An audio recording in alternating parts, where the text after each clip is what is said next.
I'm Arya Schwartz along with Rachel Galligan, and welcome to the Winsidr Show where it's all about the W. The NCAA tournament was wild to say the least. Let's just dive in and discuss.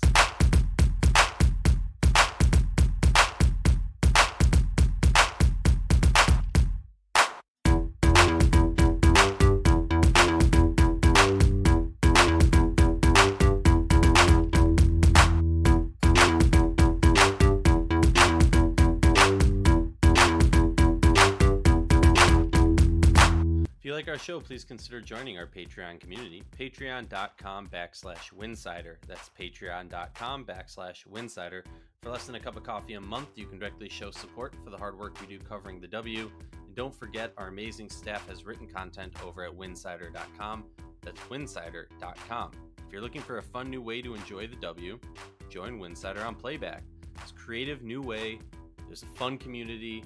Use the link playback.tv/Winsidr. That's playback.tv/Winsidr.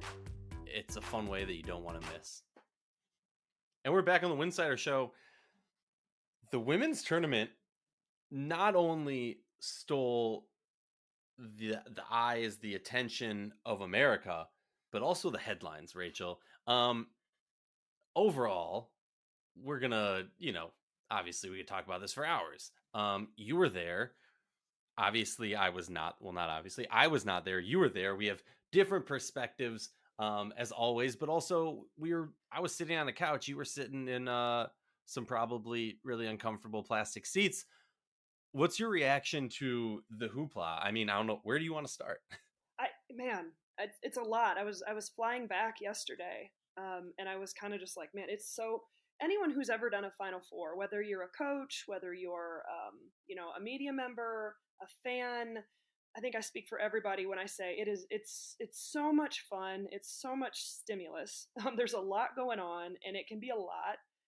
For me, it serves a lot of purposes because of all the different things that I do in terms of my clients and the media side of things and I'm running around crazy basically for 4 days, but I mean it was a phenomenal atmosphere, and it took me a couple days just to kind of come down from that high, I guess is the best way I can describe it. It was I've done a lot of these Final Fours before. I think I was telling you, it's like WNBA All Star, but like on steroids. It's the pinnacle of just so much excitement, and so I encourage anybody who hasn't been able to be at one to please go. I think next year it's in Cleveland, the following year Tampa, that's always a great one, and Phoenix is on the list somewhere. I lose track of where they're located, but yeah, I mean, let's start with, I guess, just the tournament overall. I mean, I feel like March was crazy, and there were some great upsets. I think the parity in the game is at a place we've never seen before. I will take a little pat on my back that I did get the Elite Eight and the Final Four correct. I did not get the final two teams competing correct in my bracket, but I have to really credit those four teams who made it: LSU, South Carolina, Virginia Tech, Iowa. I mean, all four very different programs, but man, they showed up and they showed out. I mean, I don't know where to start. I think that the Final Four games were Wait, can I ask you something? yeah, Because go. I was thinking about this, and look, obviously, it's the same in any tournament. Whoever you need to beat the team you play, right? But I look at it and I think that like this year, and maybe it's true most years, I would say that I paid more attention this year than I have of recent, as I were. Um, it's so dependent on who you play, right? Like, For do sure. you see a different team if it wasn't Iowa in that Final Four matchup taking on South Carolina and beating them? Or was Iowa of those? I mean, you can say any team in the tournament. I know it's any given day, but like, could you see a different team doing that, what Iowa did, and punching their ticket to the finals? Well, I mean, you can look back at like an Ole Miss, who was one possession away from beating South Carolina, and South Carolina was for the whole season the most dominant team in the country, and I mean, you play that game 10 times. How many times out of that does Iowa pull that out, or does South Carolina win? I would actually probably say South Carolina holds the edge there for sure, but that's what makes it so fun, right? Like some people have a tougher route. I think if you look at the grand, spectrum of that bracket, anyone who was in South Carolina's side was kind of like, oh man, like dang, Yeah. you don't want to go through them. I could probably speak for any team on that part of the bracket. I think there were other parts where it was like, man, this feels like it's an easier path. In the olden days, back a few years ago, it was always, man, whoever ended up in UConn's bracket, you were screwed. We're not at that time anymore. And I don't even clearly, it doesn't even feel like it's at that point with any team in the country, and I think that that's a beautiful thing. Um, I think we're at a point now where I was telling some coaches this over the weekend. You've got to sit there and think, man, like if they do it, like we can do it, and we can make it. If they can make a Final Four, we can make a Final Four. And yes, you always say that. You always believe that as a program, and that's your pitch. That's what you're going to do. I mean, look, Kim Mulkey put it into existence 2 years ago, and actually went out and did it, like the true definition of manifesting, what they were going to go do. But I really think there's an overall belief that like this thing is as wide open as it's ever been to go out and make it to that stage, and it was really cool to see, in particular for me, um, Virginia Tech and head coach Kenny Brooks. He's a guy that I really respect from a developmental perspective. He's a guy that he goes about his business the right way. I always feel like they're overlooked. They're overlooked in the media a lot of times. I think some might say, oh, that might be a difficult job to recruit to, or but he's done it the right way. He's built a phenomenal program there. He's developed those players. So it was really, really rewarding to see Virginia Tech in that situation. I think South Carolina. I mean, good Lord, I mean the just sheer dominance and that whole class and what Dawn has done. I could go on and on. Everybody agrees. If you don't, you're an idiot. Agrees, and just what an absolute just powerhouse that South Carolina's become. Iowa, in Caitlin Clark and Monica Sonano and that supporting cast. Like I watched them this season, and I was like, man, this team really evolved as the season went on. But I was like, man, do they have enough to get it to this point? That to me was the most surprising. Yes, you've got a superstar in Caitlin Clark, and that has been shown matter of fact the last few weeks. The country's on notice of that. If you didn't know about it before, you do now. But that team earlier on in the season, it was like, man, if Clark's going to get hers, but Sonano, she was getting isolated at times. She was getting neutralized. Are there the right pieces around them to kind of make shots and stretch the floor and stretch the defenses the way they need to? That's what I was really impressed with was, Warnock and some of that supporting cast of Iowa that played the level that they played at the whole tournament, but obviously that South Carolina game and the national championship game. We'll get to that here in a second and my thoughts on that. But Iowa really just incredible run, and Caitlin Clark has just skyrocketed this thing to a whole new level. And LSU, the whole narrative up until literally like 2 weeks ago was let's just bash South Carolina, or I'm sorry, LSU for their weak scheduling. I want to make a point. People don't realize that scheduling happens so far in advance. Everyone was like, man, it's a weak schedule. It's a weak schedule. They're not really going to be tested. Well, they finally were tested when they played South Carolina, got ran out of the gym. Okay, then they go in deeper in the SEC tournament. Okay, they're finally getting tested a little bit. They did have a weak non-conference schedule. But that schedule is created long before, a lot of times what transfers you're going to get. And I think that that's a point a lot of people realize was like the cupcake schedule, yeah, but like I don't think there's a complete possibility that they didn't understand what that roster was going to look like this year, because again, they're doing what they did through the transfer portal. Mm-hmm. Day and age of the transfer portal, you can now take a team that won 9 games 2 years ago and go win a national championship, which is exactly what they did, which absolutely is unbelievable. Love LSU's energy, love the whole vibe. I mean, Kim Mulkey and the outfits. I mean, it's just a whole, it's a show. It's pure entertainment. Every team was so different. It was such a great environment. I say just being there on the ground, the whole city was painted just women's basketball. I actually got a little bit emotional. I've never done that before. Like doing this for so long, and in one way, shape, or form, I got a little bit emotional. I couldn't believe it, looking at that arena and sitting in that arena, and I wasn't in a uncomfortable plastic seat. I was in one plastic sheet, but then I got to be in a suite, so I felt cool after that. But it was looking around at that arena and just getting chills and like, man, look where our game is going. And I think I was texting you about it. I'm like, dude, this is unbelievable. I really truly got emotional over, just all the excitement around our game right now. Well, okay, so you touch on a lot of stuff. I One, know. I'm sorry. no, you're fine. I love listening to you talk. One, I would say the thing that you said about like if they played 10 games or 99 games, how many would South Carolina win versus Iowa? I think I texted you the same thing about LSU versus Iowa. Like from my perspective, obviously a plebeian, a newbie, an idiot when it comes to women's college basketball. I don't know anything about college basketball. Um, but I've watched some Iowa and I've watched LSU. They've by far been my two favorite teams. This whole obviously bias towards, Midwest teams. They put up the Simone Augustus trophy. I said this on the playback during the national championship, and I'll say it again. It seems to me like if you put up a statue of a women's basketball player, you're guaranteed to win a championship sometime soon. So I would just suggest all teams do it. But no, I would say the same thing. Like LSU beat Iowa at their own game.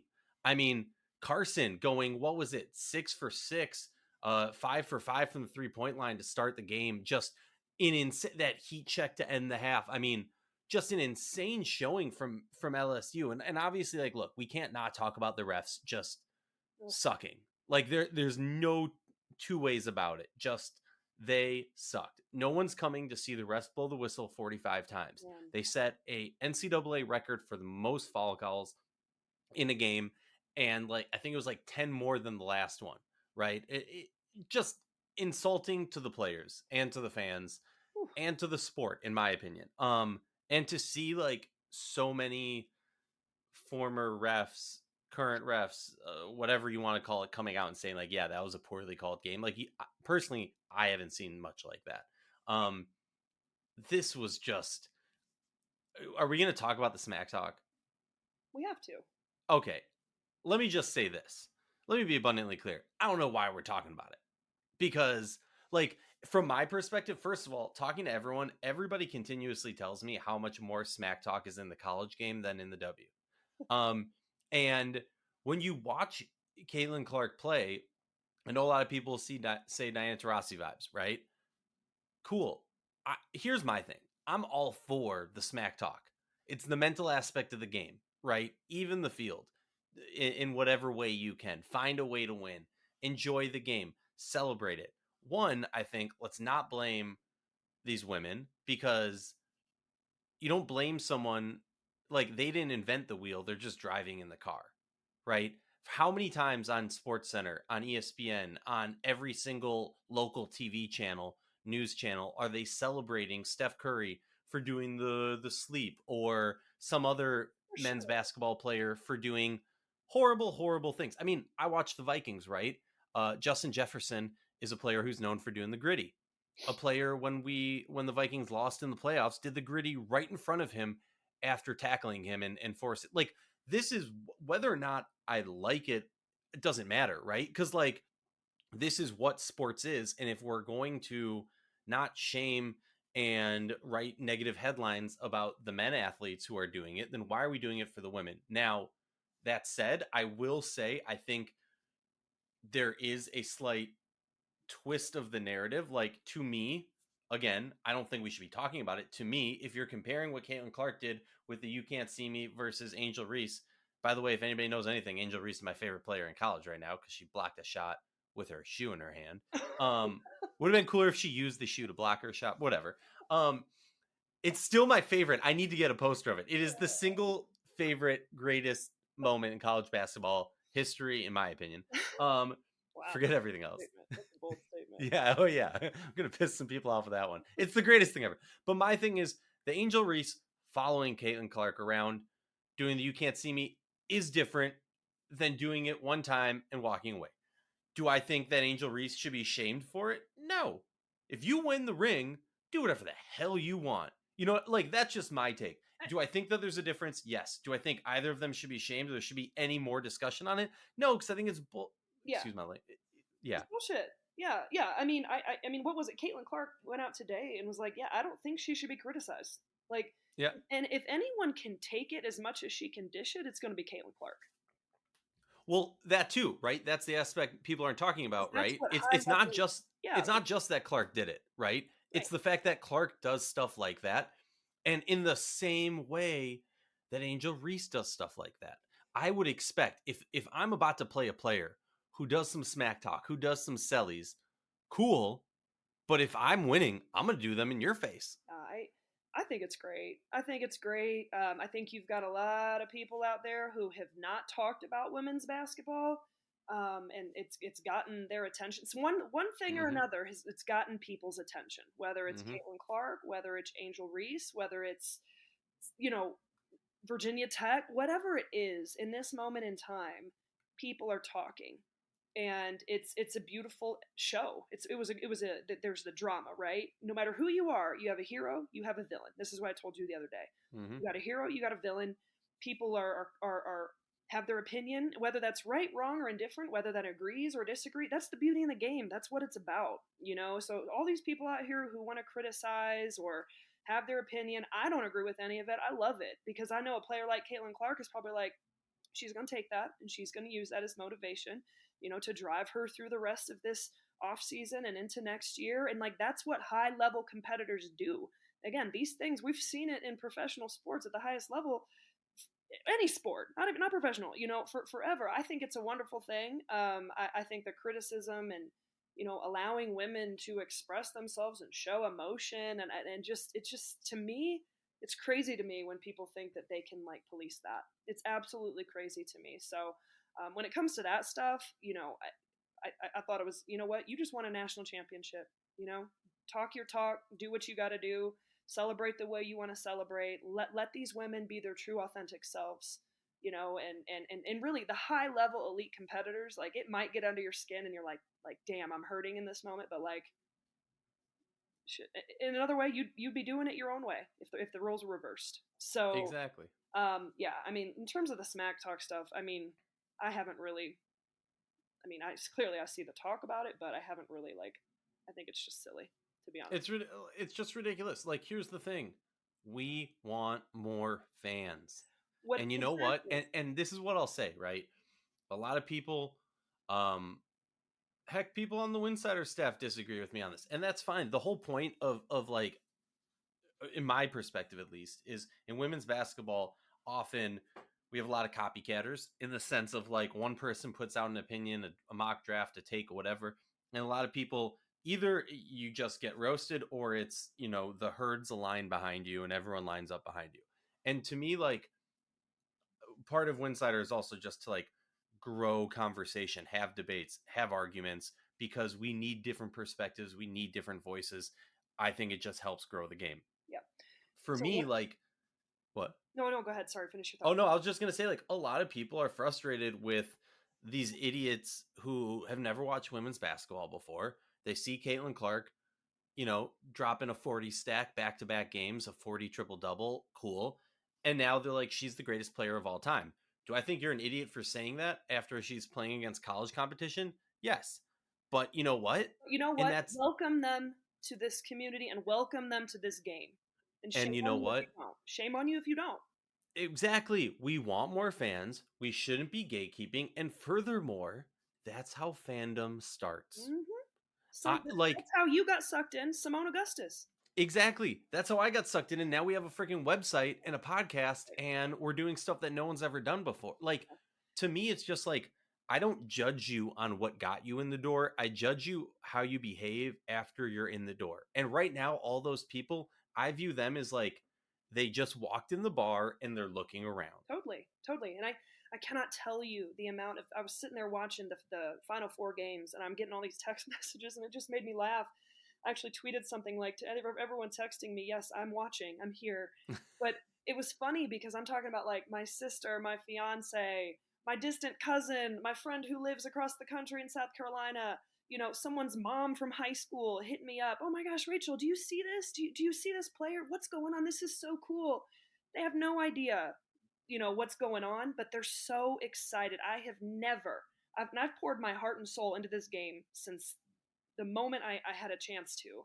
on one way, shape, or form. I've never had that many people come to me personally and just, hey, like, this is so exciting. Like, what can you tell me about this? Are you there? This is, and that was the part that made me emotional leaving, was because I had someone reach out, a guy friend of mine who lives out east. He was like, you're the reason, I got into women's basketball, and now I'm a basketball junkie. And he's like talking to me about the game and his opinion, and he's upset about certain things, but excited about other things. I'm like, that's what it's about. Mm-hmm. That's what it's about. I think we have to keep a big picture perspective on it. I think there were a lot of growth, a lot of the women's NCAA tournament has been on a rise every year. I mean, we could look back at the Morgan Williams shot that beat UConn. We could look at Enrique's shots. I mean, the last few years, you can go down the stretch. I mean, the dominance of South Carolina, the parity, the changes that we've seen, and this just took it to a whole new level. And a lot of that is Angel Reese. A lot of that is Caitlin Clark. A lot of it is a lot of these teams were not necessarily expected to be in this moment. And that's awesome. I would prefer to talk about the refereeing because I think, to me, that was the part where I left that arena that day to go catch my flight, and I was sick to my stomach. Not because I feel like the refereeing altered the outcome of the game. LSU was phenomenal. They were brilliant. They shot 19% from the 3-point line in the NCAA tournament. Up until that point, they were shooting 75% at halftime. They're banking in threes at the buzzer. I mean, it was the energy from their bench. I mean, primed and prepped and ready for that moment. They were phenomenal. And in the moment, Clark and Sonano picked up 4 fouls, I was like, it's over. It's absolutely over. But I will say, I was sitting there before the game and I looked down. I go, I don't recognize a lot of these refs. Like, I was sitting with a bunch of coaches, and I was kind of like, I don't know who that is, and no one else did either. But it was a lot of Big Ten ACC coaches, and it that's the part that I felt sick to my stomach with, because you have to protect the product. I feel like they didn't, and again, I am not a big just bash the refs, because it's easy to do. But my God, they're clearly, there's never seen the outcry that we've seen right now, to not have the superstars on the floor to play that game, especially that second half out the way we all hoped it could have been played out. I think was the biggest disappointment, because you did peak at 12 million viewers for that game, and I would say Over. a lot of people, like, early in that fourth, were like, yeah, we're out. Like, we're out, because you didn't protect the product. Sonano should not have been called for that moving screen. That's a terrible call. The Caitlin Clark technical, why make that call? Even on the other side too, that Angel Reese, Totally. like strip, Yeah, the that, strip kick, whatever you want to call it, that was yes. not a And, like. and you could even talk about Kim Mulkey halfway out on the middle of the floor for the entire game. Like, there was just, Lisa Bluter came out and said, I just feel like I couldn't talk to them. No one would listen to me. So, again, LSU won the game. There's no question about that. They were going to win that game. They were the best team on the floor. I wish that we could have seen that game in its full potential. Where you weren't battling with some of those things that just felt like we're in over their head. And I think you've got to bring in people who have reffed those teams before, who are familiar with the SEC, who are familiar with the Big Ten, two of the most physical But conferences in the also, country. like, I've I never think you have to missed mix it decanter. in. I never missed decanter more in my life than that game. I was gonna. Well, I definitely. I was having WNBA PTSD watching the game. Um, I mean, look, I think in general, women's basketball is called inaccurately in the sense of how many times do we see players get texts for showing emotion? How many times, like, do we see large players just be refereed in a bad way? Like the Brittany Grinders, the Sylvia Fowles, the Liz For Cambasias. sure. We see so many players who just, because they're physically dominant and other players don't have that same physicality in them, they get punished for it. And I completely agree with you, but I also think that you need refs who have refereed in a big game like that too, because it's not just knowing the teams, it's also knowing that moment. And I kept saying this because we were on playback for it, and like the whole first half, I was like, well, the second half is going to be a shit show because these referees are going to have to know that you have to just let the top players play and they're all going to already basically be fouled out. Yeah, So what are you going to do? that Are was you going to be tough. the ref who removes Caitlin Clark or Angel Reese from the game? Yeah, I definitely feel like, yeah, that it was just it just I hate that Sonano went out that way. I hate that there seemed to be a clear disconnect from the sheer physicality of the game they were going to walk into, And the SEC is different. It is different, and the physicality and the power of that game. Same thing with the Big Ten. Like I just don't. I'm trying to do a lot of research of kind of where and who those refs typically are working on. But man, I just walked out of the arena and I'm like, man, I really I feel like it was a missed opportunity. But then I had to check myself and say, at the end of the day, the storylines were still there. The drama was still there. The excitement and the hype was still there. The sour taste in Iowa's mouth is still going to be there next year. The hype. I mean, what LSU has done, what Kim Mulkey, regardless of what you think of her, has done is unbelievable. And what those players have come in through the transfer portal, even the young players and freshmen, and Angel Reese, I mean, what she's bringing to the floor. I mean, she was absolutely dominant on the glass. Absolutely dominant. I mean, what a phenomenal year. Carson to knock down shots at the biggest stage, the shot making ability and the world's highest stage, unbelievable what LSU was able to do. I just, the storylines were there, the excitement was there, the drama was there, and I think we did grab a lot of fans, and I think everybody left that arena. I mean, it was a sea out there, a sea of purple and gold, yellow and black, and it really leaves me encouraged. Where we are today, April 2023, of where this game is going. It really does. Two things. Well, three things. One, this was supposed to be a 10-minute episode. We're closing in on 30 minutes. I can't. So, no, me too. We love to hear ourselves talk. We love to listen to each other talk. The other thing I loved, there was a post game moment. Obviously, I'm going to plug this. It's LSU. Simone Augustus was there, and there is a really, really special moment where she's getting interviewed, talking about what this means to her. And out of the blue, runs up Angel Reese and just jumps on her, gives her a big hug. See, And that's they the have stuff that. I didn't get to see being there.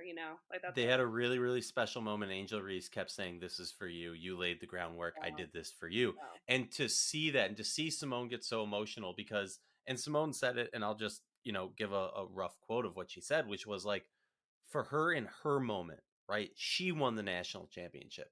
But to then take a pause and run over to me, an old head alumni, and give me that moment was so meaningful for her. Um, and I know Angel Reese, like, I fell in love bluntly with Angel Reese because of hearing her talk about when the statue unveiling was going on, hearing her talk about the importance of the greats who came before her. And obviously, I'm biased. I love Sil, I love Simone. Um, the other thing that, and as I'm like thinking this out in my head, I kind of get it because college players move on so quickly, right? It's just 4 years, or I guess in this day and age, 5 years maybe. Maybe I 6. cannot wait for that to be done. Maybe 6. Um, but so, like, for me, I get why coaches are such a big deal, right? Like, we know, I'm not trying to downplay what coaches do, but I have noticed, and I've texted you about this multiple times, Rachel. It feels like there's a little bit too much coach attention, especially this past season. But I would say even before that, because Gino, everyone talks about Gino. We'll talk about the players, right? Like, everyone's talking about Dawn Staley. Dawn Staley, amazing coach. What she has done, I'm not trying to take away from that at all, but it almost feels like sometimes the players get lumped into the coach, and sometimes it's a positive with Dawn Staley and South Carolina playing amazing, and then people going, "Oh, everyone on this team is a first round draft pick." And then on the flip side of it, because the masses don't like Kim because of her politics. And look, say whatever you want. She's one of the top coaches in college, and a lot of people then punish the players for it. And so I think it's a double-edged sword. And sometimes we just need to take the players and give them the respect they deserve, because what these LSU players did, and I'm not trying to take away with the coaching schematics and all that, Sure. but like what these LSU players did to win that championship was amazing and mind blowing. Well, and yes, Kim's the orchestrator. She brings it in. They take on certain elements of her fiery personality and who she is. Same thing with Dawn. Same thing with any leader, right? The leadership. We can talk about the coaches, but I agree. Let's talk about the players, because at the end of the day, you're having players coming in you're not building a program now for 4 years. Like you're having players coming in from different programs who are having to learn a new system really quickly, who are having to buy into that system. That's a big word in the coaching world. Buy in. Are you buying into what X coach is asking this team to do? And then buy into the vision.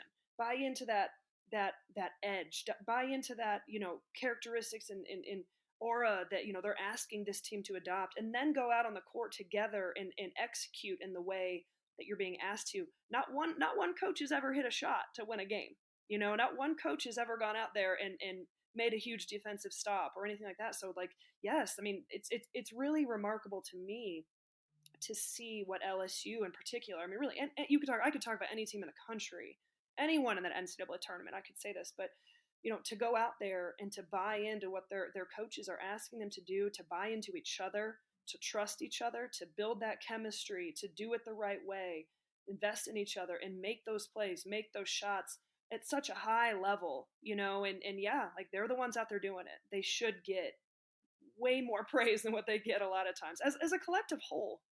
As a collective whole, I mean, the players are the ones out there doing it. They're doing the work. So, I mean, it's hard for me to sit here and be like, they're not mutually exclusive. They're like, one doesn't exist without the other. You have to talk Mm-hmm. about it all. But I understand what you're trying to say.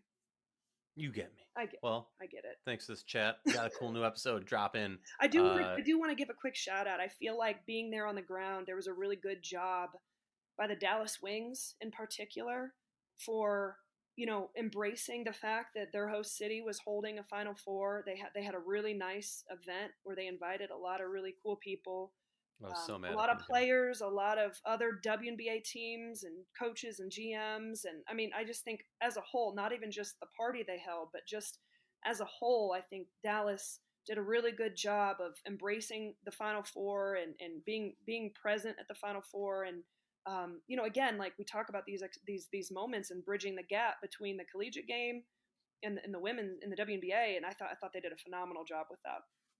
Snaps for them. Well, thank you so much. We got another episode coming out later this week with a WNBA head coach. There we go. Guess you'll have to wait to figure out.